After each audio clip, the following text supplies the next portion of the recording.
नमस्कार। दिन की सबसे बड़ी बहस देख रहे हैं आप, मैं हूं आपके साथ हेमंत केवलिया। जो कहूंगा सच कहूंगा मैं। आज जिक्र एक बार फिर से यूपी सदन को लेकर, यानी कि आखिरी विधानसभा का शीतकालीन का सत्र का आज आखिरी दिन रहा और वो हंगामेदार रहा। जाहिर सी बात है कि उत्तर प्रदेश के मुख्यमंत्री योगी आदित्यनाथ ने कई सवालों के जवाब दिए, बेबाकी के साथ दिए। यूपी विधानसभा में वार पलटवार जारी रहा। अखिलेश ने योगी सरकार पर इस बीच कई प्रहार भी किए हैं। सरकार के पास विजन नहीं है, यह जिक्र किया। पैसा होने के बाद भी काम नहीं हो पा रहा, यह भी कहा। शिक्षक भर्ती घोटाले का मामला भी दरअसल उजागर करने का प्रयास किया गया कि इस मामले में सरकार जो है वो गंभीर नहीं है। तो योगी ने विपक्षी नेता और विरोधियों की पूर्व की सरकार की याद उनको दिला दी है कि 2017 से पहले की स्थितियां उत्तर प्रदेश के अंदर क्या थी। ये हर कोई जानता है। 2017 से पहले उत्तर प्रदेश की आवाम सुरक्षित नहीं थी, उत्तर प्रदेश की पहचान नहीं थी। 2017 के बाद ही पहचान बन पाई है। इस तरीके का जिक्र उनकी ओर से किया गया। एक बार फिर से गोमती रिवर फ्रंट मामले को लेकर भी खुद योगी आदित्यनाथ ने जिक्र किया और यह तक कह दिया कि गोमती रिवर फ्रंट में बड़ा घोटाले का खेल खेला गया। 1437 करोड़ खर्च होने के बाद भी काम हुआ नहीं और यही वजह है कि सीबीसीआईडी के जरिए इसकी जांच हो रही। उधर योगी आदित्यनाथ ने यूपी में आज कानून व्यवस्था है, कानून का राज है, यानी कि अपनी सरकार की पीठ थपथपाते वो नजर आए। पुलिस में 1.64 लाख भर्ती हुई है। हमारी सरकार में सुरक्षा की गारंटी है। साइबर थाने के लिए बजट भी हमारी ओर से लगातार दिया गया। महिलाओं की सुरक्षा को लेकर महिला थाने भी खोले गए हैं और यही वजह है कि लगातार हम इसको लेकर प्रयासरत हैं। इस तरीके का जिक्र योगी आदित्यनाथ की ओर से किया गया। यानी कुल मिलाकर इस पूरे मामले पर जो बजट को लेकर लगातार प्रहार अखिलेश यादव की ओर से किया जा रहा था, उस बजट पर बारीकी से जो प्रकाश डाला वो योगी आदित्यनाथ की ओर से डाला गया। यूपी में बजट दोगुना हुआ। 2017 के बाद से जो स्थितियां बनी हैं वो बजट दोगुना हो गया है। इस तरीके का जिक्र उनकी ओर से किया गया। लेकिन वही बजट कहां खर्च हो रहा है और क्या विजन वर्तमान की सरकार का है वो क्लियर नहीं है। ये जिक्र अखिलेश यादव की ओर से किया गया। लेकिन इन सबके बीच में मुद्दा वही, यानी कि जाति जनगणना के मुद्दे को एक बार फिर से यूपी सदन में उठाया गया। अखिलेश यादव की ओर से भी उठाया गया। एक तरफ उनके जो चाचा हैं शिवपाल यादव, उन्होंने बाहर इसका जिक्र किया था, लेकिन वहीं दूसरी तरफ यह स्थिति बनी। लेकिन मुद्दा क्या है, मसला क्या है, वो दरअसल आपको समझाते हैं कि उत्तर प्रदेश विधानसभा में आखिरी दिन जोरदार हंगामा हुआ। अखिलेश ने बजट पर योगी सरकार को ललकारा। जाति जनगणना का मुद्दा फिर से सदन में गूंजा। योगी ने जनगणना पर विपक्ष को करारा जवाब दिया है। यानी कि जनगणना के मुद्दे को जो उठाया जा रहा था, अखिलेश यादव ने आज भी इसको उठाया तो उस पर करारा प्रहार भी उन्होंने किया है। रिवर फ्रंट के मुद्दे पर योगी ने विपक्ष को घेरा भी है। यह भी एक स्थिति बनी रही। लेकिन सवाल क्या है, सवाल यह कि उत्तर प्रदेश में 2017 से पहले अराजकता का क्या माहौल था। यूपी में बजट दोगुना हो गया, लेकिन इसका फायदा क्या जनता को मिल रहा है? क्योंकि विपक्ष का तो बार बार यही कहना है कि बजट दोगुना भले ही हो गया हो, लेकिन जनता तक पहुंच नहीं रहा क्योंकि विजन सरकार का है नहीं। क्या यूपी की आवाम को सुरक्षा की गारंटी वर्तमान की सरकार दे रही है? क्योंकि यही जिक्र योगी आदित्यनाथ की ओर से किया गया कि यूपी की आवाम को सुरक्षा की गारंटी हमारी सरकार दे रही है। 2017 से पहले ऐसा नहीं था। नेता प्रतिपक्ष यानी कि अखिलेश यादव की ओर से आरोपों में कितना आपको दम नजर आता है, चाहे वो जिक्र तमाम मुद्दों को लेकर कर लें, बुनियादी मुद्दों को लेकर कर लें कि वो व्यवस्था चाहे स्वास्थ्य की हो, बिजली की हो या फिर किसानों के मुद्दे को उन्होंने उठाया, उस पर सरकार फेल रही है। क्या उनके आरोपों में दम है या फिर बेवजह इन मुद्दों को लेकर हंगामा सदन के अंदर किया जा रहा है? जाति जनगणना के मुद्दे पर क्या वाकई योगी सरकार फंस गई है? क्या यह एक स्थिति बनी हुई है? वो भी समझना बड़ा महत्वपूर्ण हो जाता है, क्योंकि इसको लेकर जब सवाल पूछा गया तो वो सवाल का जवाब उनकी ओर से दरअसल नहीं दिया गया। हम इसी पर चर्चा करेंगे और ये जानकारी समझने की कोशिश दरअसल करेंगे कि राघवेंद्र सिंह हमारे साथ हैं, प्रवक्ता है कांग्रेस पार्टी से। कुछ देर में हमारे साथ रविंद्र सिंह, प्रवक्ता समाजवादी पार्टी से, कुछ देर में हमारे साथ जुड़ेंगे। राघवेंद्र जी, स्वागत आपका। डॉक्टर राहुल राजभर हमारे साथ हैं, प्रवक्ता कांग्रेस पार्टी से। राहुल राजभर जी, आपका स्वागत। कुछ देर में कांग्रेस से हमारे साथ वो जुड़ेंगे। विश्वनाथ मिश्रा, वरिष्ठ पत्रकार, हमारे साथ हैं। विश्वनाथ जी, बहुत स्वागत है आपका। विश्वनाथ जी, शुरुआत आप ही से कर रहा हूं। किस तरीके से फिलहाल वर्तमान, क्योंकि आखिरी दिन रहा, सदन का हंगामा खूब हुआ, योगी आदित्यनाथ की ओर से जिक्र भी किया गया, तमाम जो मुद्दे उठाए गए तो उन पर बारीकी से जवाब उन्होंने दिया है। लेकिन सबसे महत्वपूर्ण बात कि जाति जनगणना को लेकर भी उन्होंने एक शायरी के साथ जिक्र किया और सीधा दरअसल हमला कर दिया अखिलेश यादव पर या विपक्ष पर। हेमंत जी, देखिए, सदन इस बार सबसे छोटा था, तो अखिलेश जी को नेता प्रतिपक्ष हैं, स्वाभाविक रूप से उन्हें आक्रमण करने का, आक्रामक होना दिखना चाहिए। होना भी चाहिए, दिखना भी चाहिए। अगर उन्हें विपक्ष की अपनी स्थिति को बरकरार रखना है और स्पेशली इंडी अलायंस में अगर उनको अपने स्थान को कहीं से व्यवस्थित रखना है, अपना एक क्लेम बनाए रखना है, तो अब वो उस नजरिए से आप उसको देखिए। इसलिए अखिलेश यादव जी, और वैसे भी चूंकि यूपी में सबसे बड़ा विपक्षी दल है समाजवादी पार्टी, तो स्वाभाविक रूप से उनको विरोधी स्वर उनका ऊपर गुंजायमान होना चाहिए। लेकिन कुछ बहुत बेसिक चीजों पर वो कुछ बहुत क्लियर जवाब नहीं। जातीय जनगणना का जो विषय जो बढ़ाया जा रहा है उसका बड़ा जवाब देखिए। अभी प्रधानमंत्री मोदी ने 4 विषयों को उठाकर दे दिया। उन्होंने कहा कि भाई अगर देश का विकास करना है तो इन 4 लोगों को, जो गरीब लोग हैं, जो महिलाएं हैं, और जो इस तरीके से 4 जो ग्रुप उन्होंने बनाए, उन्होंने मतलब एक तरीके से हर सेगमेंट का फ्रेगमेंटेशन कर दिया। जो विपक्षी जनगणना की बात कर रहे हैं उसका मोदी जी ने फ्रेगमेंटेशन। बिल्कुल, यानी कि जाति जनगणना के मुद्दे को लेकर सीधा प्रहार देश के प्रधानमंत्री ने जो किया था कल, वही जिक्र सदन के अंदर योगी आदित्यनाथ की ओर से किया गया। मैं लौटूंगा विश्वनाथ जी आपके पास, और एक बार जरा सुनाते हैं कि सदन के अंदर योगी आदित्यनाथ की ओर से क्या दहाड़ दरअसल की गई है। आश्चर्य मुझे होता है जब मैं नेता प्रतिपक्ष की बात को सुन रहा था और बिना तथ्य के असत्य डाटा के साथ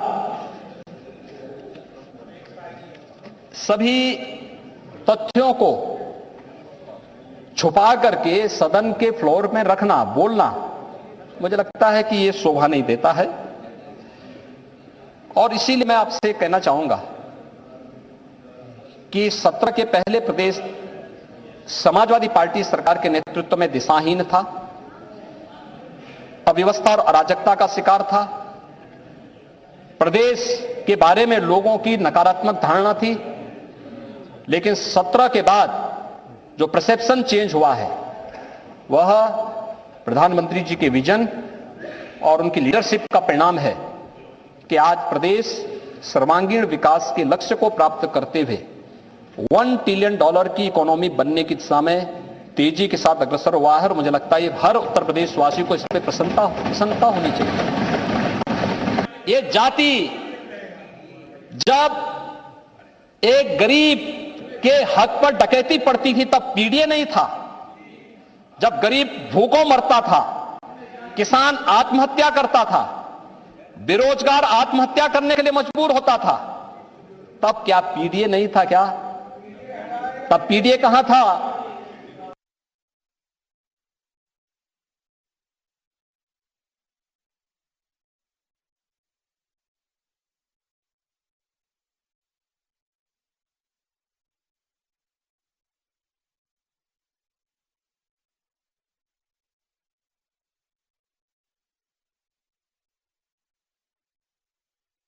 तब सर आश्चर्य मुझे होता है जब मैं नेता प्रतिपक्ष की।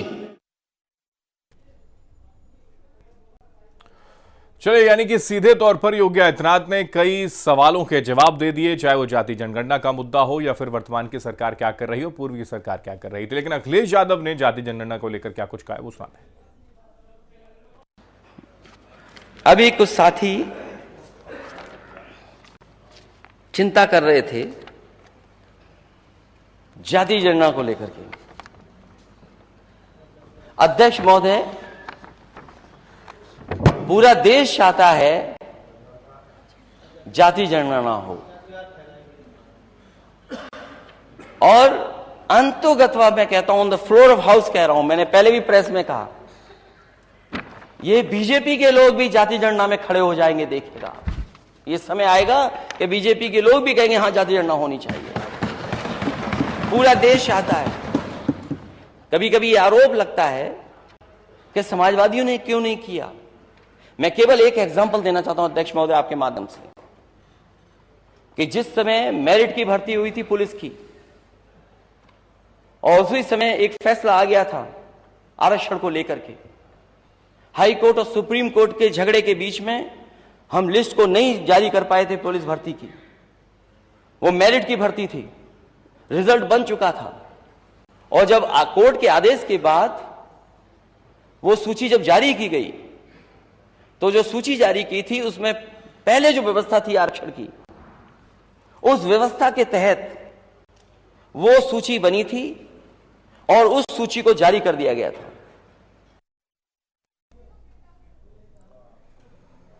तो आपने दरअसल ये जो स्थितियां बनी हुई हैं विश्वनाथ जी, एक तरफ योगी आदित्यनाथ की ओर से सीधे तौर पर जाति जनगणना को लेकर उन्होंने अपना स्टैंड क्लियर कर दिया। वो अलग बात है कि देश के प्रधानमंत्री की ओर से भी बता दिया गया कि जाति जनगणना का फॉर्मूला क्या है, वो 4 जातियां क्या है, उसी बात को उन्होंने दोहराया भी। लेकिन गरीब के हक हकूक की बात जो वर्तमान में विपक्ष की ओर से की जा रही है, उसको लेकर काउंटर भी किया कि ये पीडीएफ पहले कहां था, जो अब आ गया है। विश्वनाथ जी अपनी बात पूरी करिए और यही जो बातें मैं रख रहा हूं उस पर क्या जवाब। फिर मैं तमाम और मेहमान हमारे साथ राहुल राजभर भी जुड़ गए, प्रवक्ता कांग्रेस से। बहुत स्वागत सर आपका जी। विश्वनाथ जी, देखिए अखिलेश यादव ने सरकार से खूब तंज कसा। उन्होंने कहा भाई ये लोग नारा विकास का देते हैं लेकिन काम विनाश का करते हैं। हाँ, उन्होंने उत्तराखंड में टनल से बाहर आए जो यूपी के मजदूर से, उन पर उस पर योगी जी ने मुलाकात की थी, उस पर भी कटाक्ष किया और कहा कि क्या उन लोगों को भी सम्मानित करेंगे जो उनको सहयोग किया जिन्होंने, मतलब उन चीजों पर कटाक्ष किया, उन चीजों को स्पेशली पकड़ने की कोशिश की जहां बहुत कंटेंट नहीं था। अब आप देखिए स्पेशली आप अखिलेश यादव जी का एक स्टेटमेंट ये भी था, फिल इन द ब्लैंक, क्या कुछ लोग सरकार में, अरे भाई आपकी सरकार में अगर फिल इन द ब्लैंक की बात की जाए या इनइफेक्टिव लोगों की बात की जाए, हाँ, तो मुझे लगता है बीजेपी में ज्यादा इफेक्टिव लोग हैं कंपैरेटिवली। आपके यहाँ तो एक ही केंद्र था, उसके बाद 4.5 चीफ मिनिस्टर का आरोप लगता था। तो इस तरीके का आरोप कम से कम पढ़े लिखे बच्चे को, अखिलेश जी तो नई जनरेशन के नेता माने जाते हैं, उनसे ज्यादा कंटेंट, ज्यादा आक्रामक होने की, मतलब ज्यादा पूरा इवेल्युएट करके उन फैक्ट्स एंड फिगर्स पर बाहर आना चाहिए। उन्हें विभागवार चीजों को लेना चाहिए कि आपने इतना ये काम किया जो हमने किया था, हमसे आप कम कर पाए। अगर आप जिस दिन ये साबित कर लेंगे तो मुझे लगता है कि जनता को आप इफेक्टिवली बता पाएंगे कि आपका जो उन्होंने कथित रूप से कहा कि नारा विकास का देते हैं काम विनाश का करते हैं, तो आप उसको फैक्ट से प्रूव करिए। आपके पास फैक्ट्स एंड फिगर्स होने चाहिए। आप उस युग के तो है नहीं जब लोग अनपढ़ होते, क्योंकि फैक्ट फिगर को लेकर तो योगी आदित्यनाथ भी खड़े रहे। उन्होंने भी कई बातें कही 2017 से पहले की स्थितियां क्या थी, अराजकता का माहौल था उत्तर प्रदेश में। हालांकि ये बात उन्होंने जरूर करी कि उत्तर प्रदेश की पहचान जो है, उत्तर प्रदेश की पहचान 2017 के बाद बनी। ये भी एक क्या ये तंज था, ये तंज के साथ साथ ये भी था कि उत्तर प्रदेश को पहले नहीं जानता, जैसा कि देश के प्रधानमंत्री कहते आए हैं, वैसा ही कुछ स्टाइल उनका भी। विश्वनाथ जी बिल्कुल देखिए, उन्होंने जाति जनगणना का मुद्दा जब अखिलेश ने उठाया तो उन्होंने बिल्कुल कटाक्ष से उन्होंने कहा हम तो बजट दोगुना किया है, किस लिए किया है, इससे विकास कर रहे हैं। और दूसरा एक और महत्वपूर्ण चीज थी कि बजट दोगुना हुआ, अखिलेश जी ने कहा आप खर्च नहीं कर पाए। पहले क्या होता था, टारगेट ये होता था कि खर्च कर देना है सब किसी भी तरीके से, बजट कितना है उसको कैसे निपटा लेना। अब की डेट में स्थिति यह है कि अधिकारी डरते, यानी कहीं भी कोई फर्जी पकड़ा जाए तो दिक्कत हो। अगर ये उस चीज को इंडिकेट करता है, आप उस नजरिए से इसको देखिए।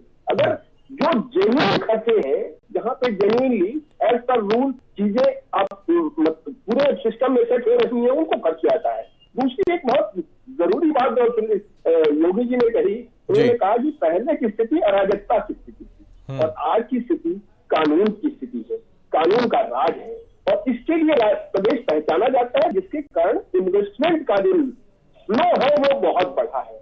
नहीं, इन्होंने अखिलेश यादव को एक चीज और याद दिलाई, रिवर फ्रंट की याद दिलाई। मुझे लगता है शायद बताने की कोशिश की कि वो आपका ऐतिहासिक भूल थी या गलती थी जो अभी भी एग्जिस्ट करती है, उन्हें बताने की कोशिश की। आप जहां कटाक्ष कर रहे हैं, ये आपका ये बहुत बड़ी भूल है जो अभी स्टिल पेंडिंग है, मुझे लगता है। और एक अखिलेश यादव जी ने 2-3 और कमेंट्रीज की थी, स्पेशली पार्ट इनके मिनिस्ट्री पर फिल इन द ब्लैंक्स कहा था, मुझे लगता है शायद एक कभी पतंग टर्म भी यूज किया था। ठीक है, तो ओके, कुछ और चीजों को लेकर के लेकिन भरपूर योगी जी ने जरूर उनको बताने की कोशिश की कि आप जो कुछ भी कह रहे हैं, आपके कार्यकाल से हमने बेहतर काम किया है और जिस भी मुद्दे पर आप उठा रहे हैं उन चीजों पर हम अपनी एक ट्रांसपेरेंट नहीं करते हैं। ठीक है, मैं लौट रहा हूँ विश्वनाथ जी, और भी तमाम मेहमान हैं उनका रुख कर लेते हैं। राघवेंद्र सिंह प्रवक्ता बीजेपी से हमारे साथ हैं और राहुल राजभर जी भी हमारे साथ जुड़ गए हैं, इस बीच कांग्रेस के प्रवक्ता हैं। राघवेंद्र जी, सीधे तौर पर कई मुद्दों को उठाया, विपक्ष की ओर से जो हमले किए जा रहे थे उन हमलों को लेकर करारा जवाब उन्होंने दिया, लेकिन एक जिक्र उन्होंने किया कि उत्तर प्रदेश की पहचान 17 के बाद बड़ी है।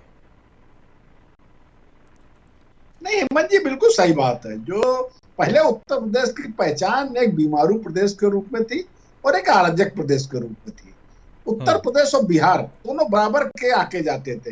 हेमंत जी, ये बात आप भी जानते होंगे किस प्रकार से उत्तर प्रदेश की पहचान थी। पहचान तो थी, पहचान ऐसा नहीं पहचान नहीं थी, लेकिन नकारात्मक पहचान थी। हमारी सरकार आई, हम लोगों ने उत्तर प्रदेश में सबसे पहले जीरो टॉलरेंस नीति के तहत काम करना प्रारंभ किया अपराध को लेकर के।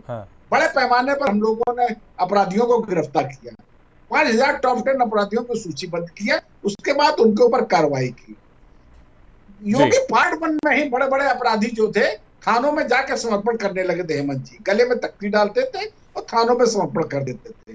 बड़े बड़े अपराधी जो है बाहर जो जमानत करा के घूम रहे थे, वो जो अपनी जमानत निरस्त करा करके जेलों में रहना बेहतर समझा। याद करिए उत्तर प्रदेश 2017 से पहले क्या था, यहाँ पर माफिया राज कायम हुआ करता था। हेमंत जी गिट्टी माफिया, मोरंग माफिया, शिक्षा माफिया, खनन माफिया, दुनिया भर के माफियाओं का राज हुआ करता था। मुझे याद है 2017 से पहले समाचार पत्रों में फोटो छपा करती थी किस प्रकार से गार्जियन अपने बच्चों को दीवार पर खड़े होकर के खिड़की के माध्यम से नकल कराया करते थे, ठेके उठा करते थे। आप भी समाज में रहते हैं हेमंत जी, आप इस बात को इग्नोर नहीं कर सकते थे किस प्रकार से नकल के ठेके उठा करते थे। हम लोगों ने अराजक प्रदेश का रूप बदलने का प्रयास किया। हम लोगों ने उत्तर प्रदेश में जैसे सरकार बनी, हम लोगों ने रिपोर्ट कार्ड प्रस्तुत करने लगे। जनता ने हमको अपना मत दे करके हमको उत्तर प्रदेश सरकार में सरकार बनाई है हमारी। वो कहते हैं कि पेपर लीक के कई मामले आप ही की सरकार में सामने आए, पर वो ये कह देते हैं और ये काउंटर करते हैं। हेमंत जी कुछ पूछ रहे हैं? पेपर लीक का मामला उठाते हैं, वो कहते हैं कि आप ही की सरकार में सबसे ज्यादा पेपर लीक के मामले हैं। ये स्थिति है, ये एलिगेशन लगाता है विपक्ष। नहीं, देखिए इस प्रकार की छोटी मोटी घटनाओं के माध्यम से सरकार को घेरना, देखिए पेपर लीक के मामले इनके समय में नहीं हुए थे क्या? क्या ये देखिए कानून अपना काम आप करता मानते हैं है, आपके समय भी है करती है। हम लोग उत्तर प्रदेश की जनता के ऊपर बेहद जवाबदेही है। और हेमंत जी कम शब्दों में हम बोल रहे हैं, आज की तारीख में चाहे हमारी केंद्र की सरकार हो हेमंत जी, चाहे उत्तर प्रदेश की सरकार हो, सबसे ज्यादा विश्वसनीय सरकार हमारी है। उत्तर प्रदेश में समाजवादी पार्टी की स्थिति क्या हो गई है? 3 लोकसभा सीटें आज बलरामपुर हारे बैठे हैं, जहां एमवाई समीकरण के आधार पे ये सरकार बनाया करते थे। क्या हुआ इनको भाई? 3 लोकसभा सीटें की जगह उत्तर प्रदेश में 4 बार सरकारें ने उस राजनीतिक दल की हालत हो गई। कांग्रेस की क्या हालत हो गई है? 1 लोकसभा सीट परंपरागत अपनी अमेठी हारे बैठे हैं, चैनलों में बैठ के भारतीय जनता पार्टी को ज्ञान देते हैं और कहते उत्तर प्रदेश में हम लोग ऐसी रणनीति बनाएंगे 80 के 80 लोकसभा सीटें जीतेंगे। बूथ के पांव फाड़ने में नजर आए। लेकिन फिर वो कहते हैं कि पिछड़े नेताओं को साथ कर चलना पड़ेगा, नहीं तो मुश्किल हो जाएगी। फिर इसी वजह से जाति जनगणना को लेकर वो कह रहे हैं कि आपके नेता भी दबे शब्दों में कहते जरूर हैं, लेकिन बड़े बेचारे मजबूर हैं। ये जिक्र उन्होंने किया। ठीक है, मैं लौट रहा हूं, इसका जवाब आपसे बाद में लूंगा। लेकिन राहुल राजभर जी, प्रवक्ता कांग्रेस पार्टी से हमारे साथ हैं। राहुल राजभर जी, जाति जनगणना का मुद्दा भरसक उठाया गया राहुल गांधी की ओर से। इसकी शुरुआत हुई हो भले, या फिर नीतीश कुमार का जिक्र कर लें, बिहार प्रदेश का जिक्र कर लिया जाए, लेकिन उत्तर प्रदेश के अंदर सबसे ज्यादा अगर इस मुद्दे को उठाया जा रहा है तो अखिलेश यादव बार बार इसको सदन के अंदर रखते हैं। जी बिल्कुल, देश में जिस तरह से राहुल गांधी जी मजबूती से पिछड़े, दलित और आदिवासी की आवाज बन रहे हैं। आप देखेंगे जब कर्नाटक चुनाव था, राहुल जी ने उस दौर में बहुत मजबूती से ओबीसी की जनगणना और ओबीसी के अधिकार देने की जब लड़ाई लड़ी और बात उठाई, तो कर्नाटक का रिजल्ट आप सबके सामने है। आज वहाँ पे कांग्रेस पार्टी की सरकार है और आज भी जो है लगातार कांग्रेस पार्टी पिछड़ों के हक अधिकार को लेकर बराबर खड़ी है और लड़ रही है। और अभी हमारे साथी भारतीय जनता पार्टी के जो इस बात का दावा कर रहे थे कि कानून व्यवस्था बहुत सुधर गया, और सीधा योगी सरकार की ओर से, खुद योगी आदित्यनाथ की ओर से भी कई मर्तबा ये बात कही गई कि अगर आप जाति जनगणना की बात करते हैं, गरीब के हकूक की बात करते हैं, तो पहले सो रहे थे क्या आप लोग? ये तो पहले आप ही की सरकार थी। नहीं, अब ये देखिए जो है कौन अभी जैसे जिस तरह से कानून व्यवस्था, हमेशा जैसे इनकी एक बहुत बड़ी बीमारी है कि 2014 में जब से इनकी सरकार आई है तब से भारत का इतिहास मानते हैं। जब से उत्तर प्रदेश में इनकी सरकार आई है तब से उत्तर प्रदेश का इतिहास इनको बस वही 2017 2014 याद आता है। और ये तो पूरे उत्तर प्रदेश का अपमान है और पूरे देश का अपमान है कि आप लोग इस तरह की घटिया बातें करते हैं कि नहीं, उत्तर प्रदेश का इतिहास 2017 के बाद से। इस प्रदेश में किस तरह से क्राइम बढ़ा है और अपने स्वजातीय जो अपनी बिरादरी के जो अपराधी हैं उस अपराधियों को किस तरह से योगी आदित्यनाथ संरक्षण दे रहे हैं वो सब लोग जानता है। आप कौन किसी सा भी संरक्षण का जिले जो में एग्जांपल उठा देते हैं के आप, देख लीजिए, फिर राघवेंद्र जी की बात भी हम पूछ लें। किसी भी जिले में आप जाके देख लीजिए, किसी भी जिले में आप जाके देख लीजिए अपराधियों का किस तरह से मनोबल बढ़ा है। आए दिन वो तो कह रहे हैं माफिया राज खत्म कर दिया हमने, ना अपराध है ना अपराधी है। ये अपने मुंह से अपना सीना ठोकें, लेकिन सच्चाई क्या है आप सब जानते हैं। अभी कुछ दिन पहले देवरिया में कई एनकाउंटर में ठोका जा रहा है, आप कह रहे हैं सीना ठोक के। इनकाउंटर में किसको ठोक रहे हैं, किसको ठोक रहे हैं आप सब देखिए ना, किस स्वजातीय अपराधी को इन्होंने ठोका है आप बताइए ना हमको। आप पूरे देख लीजिए, आप चंदौली उठा के देख लीजिए, गाजीपुर उठा के देख लीजिए, बनारस उठा के देख लीजिए, आप जौनपुर उठा के देख लीजिए, किस जगह योगी आदित्यनाथ की जाति के अपराधी को ठोका गया है हमें बताइए, भारतीय जनता पार्टी के नेता बताएं। और अभी जो है जब 2021 में गुंडा नियंत्रण विधेयक पास हुआ था जब विधानमंडल में, तो किस आधार पे इस अधिनियम को अभी वापस कर लिया गया है। अभी इस बार जो कांग्रेस पार्टी के नेता आदरणीय मोना मिश्रा जी ने सवाल उठाया कि क्यों जो है भारतीय जनता पार्टी इस पे, जैसे राज्यपाल ने इस विधेयक को वापस लिया तो इस पे कोई वापस लेने का कोई वाजिब आधार नहीं बताया कि क्यों इस गुंडा नियंत्रण विधेयक को वापस ले लिया गया। तो आप सब देख रहे हैं कि किस तरह से अपराध बढ़ा है, बेरोजगारी का आलम बहुत बड़ा है। ओबीसी के छात्रों के साथ जिस हिसाब से, जिस तरह से भारतीय जनता पार्टी ने नाइंसाफी की है, योगी सरकार ने नाइंसाफी की है, उसका सबसे बड़ा उदाहरण 69,000 शिक्षक भर्ती में आरक्षण का घोटाला है। आप देखेंगे कि शिक्षक भर्ती की इतनी बड़ी वैकेंसी निकली, उसमें SC ST OBC के छात्रों को, उसमें SC ST OBC के नौजवानों को नौकरी नहीं दी गई। उनकी जो आरक्षण को 27% मिलना चाहिए था वो 3% आरक्षण मिला है। तो आप हर मामले के अधिकार के मामले पे आप ओबीसी के अधिकार के मामले फेल है, कानून व्यवस्था के मामले पे फेल है, स्वास्थ्य के मामले पे फेल है, भ्रष्टाचार का पूरा आलम आपके पार्टी में गजा हुआ है। सारे भ्रष्टाचारी आपके साथ खड़े हैं। ठीक है राघवेंद्र जी, सारे मामलों पर फेल वर्तमान की सरकार, वो कह रहे हैं। और 69,000 शिक्षक भर्ती को लेकर आरक्षण का जो मसला है वो खुद अखिलेश यादव ने भी उठाया आज, क्या कहेंगे, क्या क्लियर स्टैंड उस पर? नहीं, देखिए अगर हम ईमानदारी से बात करें 2017 से पहले उत्तर प्रदेश और 2017 के बाद उत्तर प्रदेश में जमीन आसमान का अंतर। इन लोगों ने समाजवादी पार्टी की सरकार रही है, बेचारे कांग्रेस की तो सरकार लंबा समय हो गया नहीं हो, तो इनको मैं क्या घेरूं, उनसे क्या बात करूं। समाजवादी पार्टी की सरकार ने अपने 5 वर्ष की सरकार में मात्र 90,000 सरकारी नौकरी दी। भारतीय जनता पार्टी की योगी पार्ट 1 की सरकार ने 5.5 लाख सरकारी नौकरी देने का काम किया। बेरोजगारी दर उत्तर प्रदेश की 17.5% 2017 से पहले, इस समय 3% बेरोजगारी दर उत्तर प्रदेश। नहीं, वो कह रहे हैं 69,000 शिक्षक भर्ती का जो मामला है उस पर डीओपी के कौन सा आंकड़ा लेके घूम रहे हैं आप, कौन सा आंकड़ा लेके घूम रहे हैं? आंकड़ा क्या, आंकड़ा देखिए आप, नहीं आंकड़ा सुनिए ना आप। बताइए। केंद्र की बात भी मैं बात करूंगा आपकी, केंद्र में भी उत्तर प्रदेश हमारा देश किस स्थिति में पहुंच गया है वो भी आप जानते हैं भली प्रकार से। आप लोग बेवजह भारतीय जनता पार्टी की सरकार घेरने का काम करते हैं। उत्तर प्रदेश की जनता आपको इग्नोर कर चुकी है। आप ऐसे ही गाना गाते रहिए टीवी पे बैठ के, हंसी के पात्र बनते रहिए। भाई देखिए, छोटी मोटी घटनाएं इस प्रकार की होती रहती है, कानून अपना काम करता रहता है। मतलब एक जिले में, देवरिया जैसे जिले में नरसंहार होता है और आप उसको छोटी मोटी घटना बोल रहे हैं। क्या स्थिति है, जिसने जरा सी भी अराजकता दिखाई उसकी क्या गति करते हैं हम लोग। भाई कांग्रेस के मित्र राहुल जी, आपको नहीं पता है, खाल खींच के भूसा भर दिया जाता है, सड़कों में पोस्टर चस्पा कर दिए जाते हैं। आपकी सरकार में क्या स्थिति थी आज से 30 साल पहले? ब्रिजभूषण सिंह को कौन सा चस्पा कर दिया? समाजवादी पार्टी तो उत्तर प्रदेश में अराजकता और गुंडागर्दी की बिल्कुल महत्वपूर्ण भूमिका में रही है। उन्होंने राजनीति का अपराधीकरण किया है, लंबे पैमाने पर बड़े बड़े डकैतों को टिकट देने का काम किया। फूलन देवी, डीपी यादव, वन्ना शुक्ला, मुख्तार अंसारी, अतीक अहमद, इस तरीके की लंबी श्रृंखला है। भारतीय जनता पार्टी के ऊपर आरोप मत लगाइए।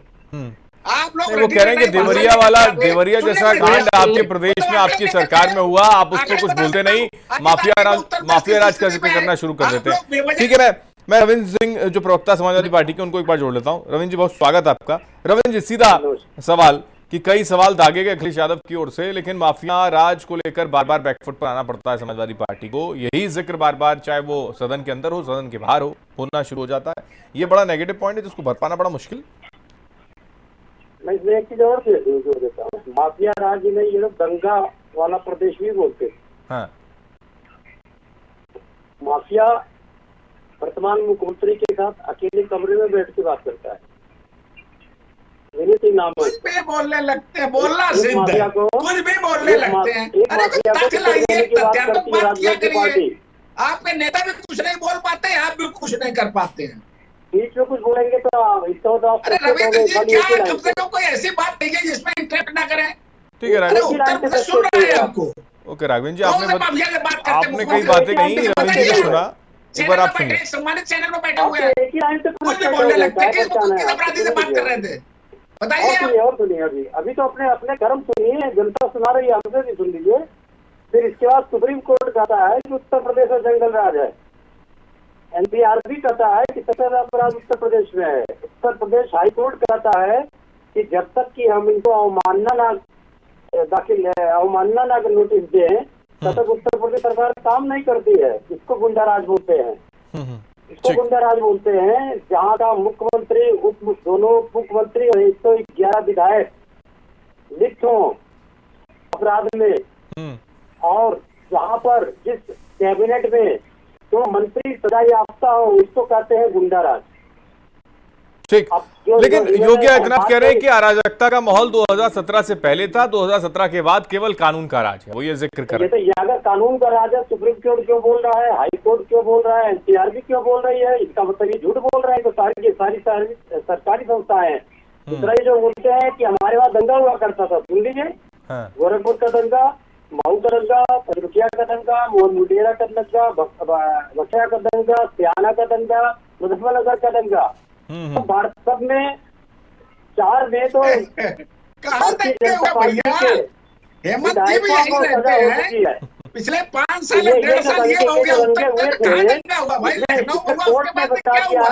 भारतीय जनता पार्टी लखनऊ में एक दंगा हुआ। चलिए, लेकिन अगर बजट का जिक्र वो करते हैं, योगी आदित्यनाथ ने कहा कि हमारी सरकार की वजह से ही बजट जो है वो दोगुना हो गया, ये स्थिति उन्होंने कही। 2017 के बाद लगातार बजट बढ़ रहा है और वो दोगुना पहुंच गया है, तो इस बजट का फायदा जनता जनार्दन को मिलेगा, वो ये कहना चाह रहे हैं। इसमें भी क्यों? इसमें मुझे बजट में बोल लेने दीजिए। हाँ जी, पिछले साल ये बजट लेके आए थे 5 लाख करोड़ से ज्यादा का, 52% खर्च कर पाए थे, यानी कि अयोग्यता है।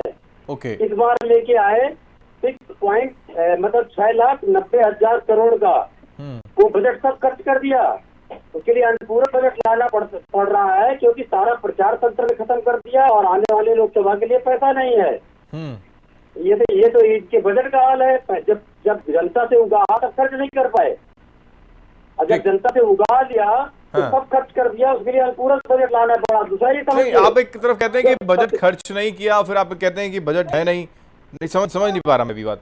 नहीं, आप ये बताइए, पिछले साल इन्होंने टोटल बजट का केवल 52% ही खर्च कर पाए थे पूरे साल भर फाइनेंशियल ईयर में। ओके, इस साल का बजट ले आए 6,90,000 करोड़ रुपया। तो अभी तो 7-8 महीने है, मान लेते हैं कि 6 महीने बाकी हैं। तो 6 महीने बाकी है, आप अनुपूरक बजट लेके आते हैं। अनुपूरक बजट क्यों लेके आए? 6,90,000 करोड़ में क्यों नहीं काम चला दिया आपने? ओके, इस बजट पर एक और सवाल ले लूं राघवेंद्र जी से। राघवेंद्र जी, क्या जवाब है सर? बजट को लेकर आप दोगुना और पीठ थपथपाएं सरकार अपनी, लेकिन जो बजट आता है उसको खर्च तक नहीं किया जाता, आप इसका इस्तेमाल नहीं कर पा रहे, आप में सामंजस्य नहीं, इस तरीके का जिक्र अखिलेश यादव कर रहे हैं। नहीं, अगर हमको हवा में उड़ा देना है पैसा तो उसके लिए कुछ भी कर सकते हैं भाई। हम लोग बजट जो है एक सही जगह पे खर्च करते हैं। अनुपूरक बजट लाए जो है वो लगभग हर सरकार लाती है अनुपूरक बजट। वो कह रहे हैं पहले वाला खर्च किया नहीं, फिर अनुपूरक बजट माननीय योगी आदित्यनाथ जी ने एक्सप्रेसवे का लिंक एक्सप्रेसवे बनाने की बात हुई तो उसके लिए पैसे के प्रावधान जरूरी था। उसके अलावा ड्रीम प्रोजेक्ट जो है लेदर पार्क, फिल्म सिटी और डिफेंस कॉरिडोर में कुछ पैसे की कमी पड़ गई तो उसके लिए जरूरी था। राम जन्मभूमि में कॉरिडोर जो बन रहा है उसके लिए पैसे की आवश्यकता थी। इस प्रकार से समय समय में आवश्यकता पड़ती रहती है पैसे की। ये लोग तो सिर्फ ऐसे ही गाना गाते रहते हैं। हम लोगों ने 2017 से पहले विकास का काम 11 की तारीख को उत्तर प्रदेश में रामायण सर्किट बन रहा है, महाभारत सर्किट बन रहा है, शक्ति सर्किट बन रहा है, कृष्णा सर्किट बन रहा है, बौद्ध सर्किट बन रहा है, जैन सर्किट बन रहा है, सूफी सर्किट बन रहा है। 2017 से पहले मैं पूछना चाहता हूँ उत्तर प्रदेश में कितने सरकारी मेडिकल कॉलेज थे?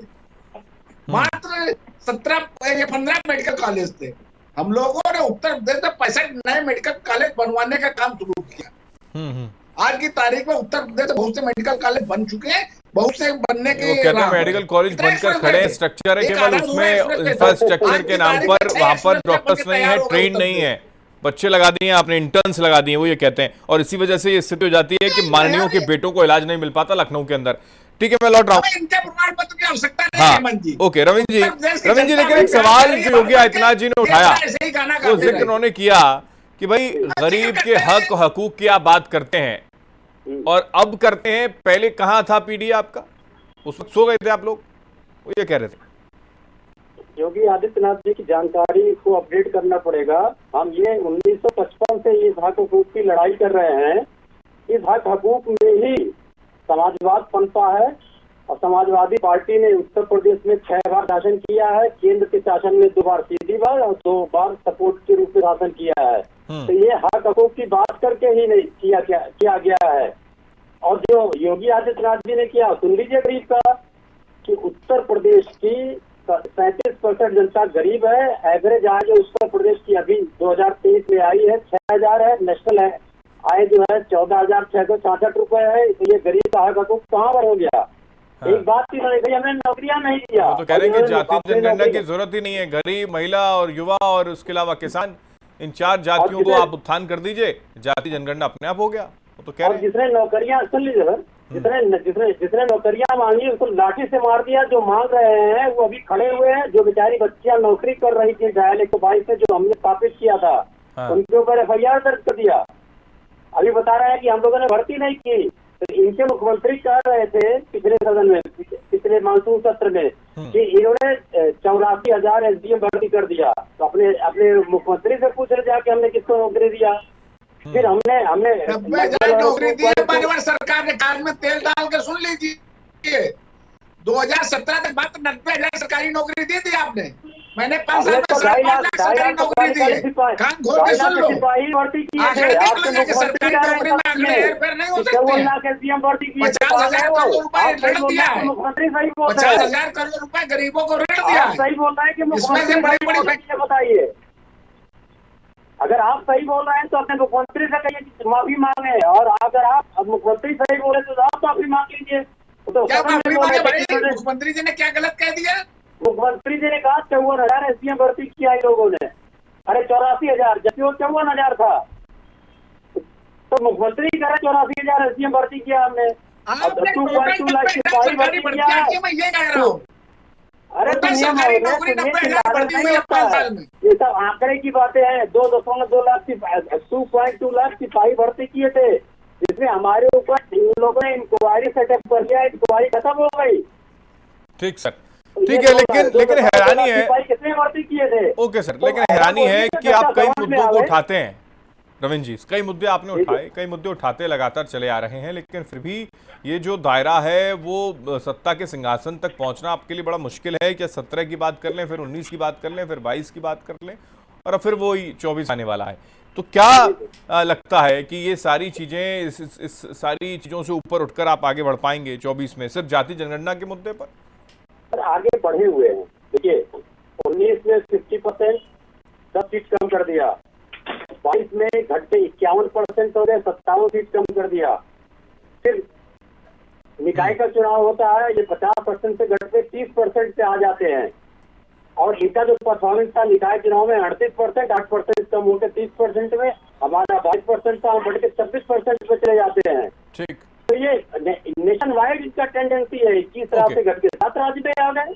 ओके, लेकिन बड़े एक्सपेरिमेंट करें इस बार, तो वो एक्सपेरिमेंट वाले लोग भी साथ में नहीं है। राहुल राजभर जी अगर हमारे साथ हैं, प्रवक्ता कांग्रेस पार्टी के, एक बार उनका रुख कर लेते हैं। राहुल जी, आवाज मिल रही है सर?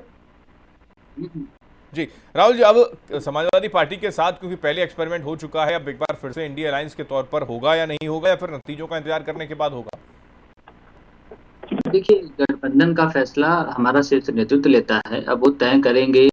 हालांकि इंडिया गठबंधन पूरे देश में ताकत के साथ चुनाव लड़ रही है। आप देखेंगे कि अभी ये जो 5 राज्यों का विधानसभा का चुनाव हुआ है, इसमें बहुत कांग्रेस के पक्ष में एक बहुत बड़ी जीत के साथ रिजल्ट आने वाला है। और ये गठबंधन, चूंकि हम सब जानते हैं कि इस देश में जो तानाशाही भारतीय जनता पार्टी ने स्थापित किया है, जो लोकतंत्र को कुचलने की कोशिश की जा रही है भाजपा के द्वारा, इसको बदलने के लिए, इसको खत्म करने के लिए जरूरी है कि इस देश में समान विचारधारा के लोग समान सहमति से एक साथ खड़े होकर इस जो है तानाशाही सरकार को उखाड़ फेंके। और इसकी शुरुआत भी हो गई है। कर्नाटक से शुरुआत हुई, हिमाचल में हुई, और अब जो है छत्तीसगढ़, राजस्थान, बड़े भाई की भूमिका में रहेंगे या फिर छोटे भाई की भूमिका में रहेंगे? बिल्कुल, अभी तो गठबंधन में है ही, अभी तो हमारे साथ हैं। अब आगे क्या होता है क्या नहीं होता है वो तो हमारा शीर्ष नेतृत्व तय करेगा। साथ है, लेकिन यही जाति जनगणना के मुद्दे पर आप ही पर काउंटर करते हैं। वो कहते हैं अखिलेश यादव, नहीं, जाति जनगणना का मसला होता नहीं, ये बीमारी जो पैदा की है पूर्व की सरकार ने की है, वो तो ये भी कहते हैं। जातिगत जनगणना का सवाल किसी एक पार्टी, एक व्यक्ति का नहीं है। इस देश में अगर इस देश की गरीबी, बदहाली और दलितों, पिछड़ों के साथ अगर न्याय करने की जहां भी बात होगी तो ये जरूरी होगा कि हम इस देश की जातिगत जनगणना को कराएं, और जिनका जो अधिकार है उसको अधिकार दें। गरीब का हकूक लूटा है, ठगा है आपने भी ना, ये मान लिया जाए। यही कह रहे थे अखिलेश यादव कि भाई अगर केंद्र चाहती पूर्व की सरकार तो यूपी कर सकती थी, लेकिन उसने क्यों नहीं किया? नहीं, पहले भी जातिगत जनगणना हुई थी, और अब जरूरत इस बात का हो गया कि जब ओबीसी आरक्षण में तमाम विसंगतियां पैदा हुई तो अब तय हुआ कि हम ओबीसी का आरक्षण भी कराएंगे। देश में एससी एसटी की भी जातिगत जनगणना होती रही है, लेकिन अब सवाल उससे आगे बढ़ गया है। हर समय का अपना चुनौती होता है, अपना सवाल होता है। तो अब इस चुनौती से निपटने के लिए राहुल गांधी और कांग्रेस पार्टी ने तय किया है कि हम जातिगत जनगणना में ओबीसी को भी शामिल करेंगे और ओबीसी को उनका हक अधिकार देंगे। तो विकास और बदलाव की प्रक्रिया होती है। क्या वाकई ये इन्होंने क्या चीट नहीं किया? क्योंकि ये जिक्र तो अखिलेश यादव खुद कर रहे थे कि भाई ऐसी बीमारी जिसमें MRI स्कैन कराने, CT स्कैन कराने की जरूरत नहीं पड़ती, पहले ही शायद पता चल जाता बीमारी का। वो तो ये भी कह रहे थे। नहीं, देखिए ये सब बातें जो है निराधार हैं। इस देश की सच्चाई है। ओके सर, रविंद्र जी देखिए, अगर योगी आदित्यनाथ जी की माने, जब मंच पे चढ़ते हैं तो कुछ ना कुछ बोलना पड़ता है, और अगर इस बात को माने गठबंधन को, तो 2004 में हम लोग अलग अलग लड़े थे सभी लोग, और गठबंधन बना के 10 साल सरकार चलाई। फिर गठबंधन की सरकार 2024 में बनेगी। ये भारतीय जनता पार्टी से खत्म होकर मोदी पार्टी नहीं है कि मोदी जी की गुलामी करेंगे। यहाँ सब अपनी बात जो प्रजातांत्रिक तरीके से जैसे रखा जाता है सभी लोग रख रहे हैं। माननीय अखिलेश यादव जी भी रख रहे हैं, राहुल जी भी रख रहे हैं। जनता में मैसेज किया जाता है कि एक तरफ आप कांग्रेस पार्टी को लेकर कटघरे में खड़ा करते हैं कि जाति जनगणना के मुद्दे पर फेल पूर्व की सरकार रही तो कांग्रेस भी थी, तो आप मानते हैं दोषी हैं ये लोग? नहीं, दोषी कैसे हैं? कांग्रेस ने जातीय जनगणना कराया था 2011 में। इन्होंने क्यों रोक के क्यों बैठ गई है? हाँ, ये भारतीय जनता पार्टी वाले रोक के क्यों बैठ गए? अगर इतने बड़े चिंतित हैं तो मध्य प्रदेश में ओबीसी आरक्षण क्यों नहीं देते हैं? जातीय जनगणना जो सार्वजनिक क्यों नहीं करते हैं? तो ये तो भारतीय जनता पार्टी। हालांकि 2011 की स्थिति आपके कांग्रेस के पास थी, चिदम्बरम साहब का कमेंट आया था उस पर, ठीक है। तो विश्वनाथ जी क्या कहेंगे सर, आखिरी कमेंट, क्योंकि अब ये आगे आने वाली स्थिति 23 के जो नतीजे निकलकर सामने आएंगे 3 तारीख को, उसके बाद मुझे लगता है सारी चीजें स्पष्ट हो पाएंगी। तो बिल्कुल देखिए, ये जो हेमंत की ये सत्ता की खिचड़ी पकती रहनी चाहिए। अब क्या है, उत्तर प्रदेश की दशा ये हो गई है कि समाजवादी पार्टी को भी लग रहा है कि एक पॉइंट ऐसा आ गया है जहाँ पे एक फिक्स हो गया है, आगे बढ़ नहीं पा रही समाजवादी पार्टी। हाँ। तो अब इनको 88, 89, 90 का दौर याद आ रहा है, जब VP सिंह केंद्र में और उत्तर प्रदेश में माननीय स्वर्गीय मुलायम सिंह जी का आरोहण हुआ था, सत्तारोहण हुआ था। तो अब ये कह सकते हैं आप कि उसी दौर की उस राजनीति को पुनरावृत्ति करने का एक प्रयास हो रहा है कि कोशिश की जाए, क्योंकि इधर बहुत दिन हुआ सत्ता चल नहीं पा रही, तो इस खिचड़ी को कौन सी आग जलाई जाए ताकि खिचड़ी थोड़ा ठीक से पके। तो मुझे लगता है उस जाति की आग को फिर से तैयार किया जा रहा है। ठीक है। और उसमें कर क्या सकते हैं? हाँ। इनमें रहने वाले अब ये राहुल जी का एक बड़ा वो था कि बस साहब ये कितने सचिव हैं जो ओबीसी के हैं, इस वर्ग के हैं। अरे तो उन्हें ये बताना चाहिए, उन्हें पता होना चाहिए कि जो अभी ये सचिव हैं वो उन्हीं के समय के भर्ती हुए IAS इस समय सचिव के पद पर बैठे हुए हैं। आपको कम से कम कोई बात कहें तो कम से कम उसका ग्राउंड रियलिटी तो चेक कर लीजिए ना। बिल्कुल, ये देखना पड़ेगा। इसका मूल भाव ये है कि राजनीति है, केवल IAS होना और सेक्रेटरी होना, IAS होना, माफी के साथ रुका हुआ चर्चा को राम जनाब, शुक्रिया राहुल राजभर जी। माफी के साथ सेक्रेटरी बहुत होना शुक्रिया सरकार विश्वनाथ, की बहुत जिम्मेदारी। शुक्रिया हमारे साथ चर्चा में जुड़ने के लिए। वक्त की कमी है, चर्चा को विराम देना होगा। कुल मिलाकर जाति जनगणना के मुद्दे को लेकर स्थितियां ऐसी हैं कि इस यूपी सदन के अंदर हंगामा इस मुद्दे को लेकर भी उठा है और सीधे तौर पर शिवपाल यादव ने तो खैर केशव प्रसाद मौर्य से इस्तीफे तक की मांग कर दी है कि अगर आप पिछड़ों के साथ खड़े नहीं हो सकते, उनके हक की बात नहीं कर सकते, तो फिर आपको इस्तीफा दे देना चाहिए। लेकिन कई और मुद्दे सदन के अंदर उठाए गए और इसी बीच 2017 से पहले की याद योगी आदित्यनाथ ने दिला दी, जिस पर काउंटर करते हुए लगातार कई प्रहार योगी आदित्यनाथ ने अखिलेश यादव पर किए, पूर्व की सरकार पर किए। इसी के साथ खास पेशकश करता है, आप देखते रहे हिंदी खबर। नमस्कार।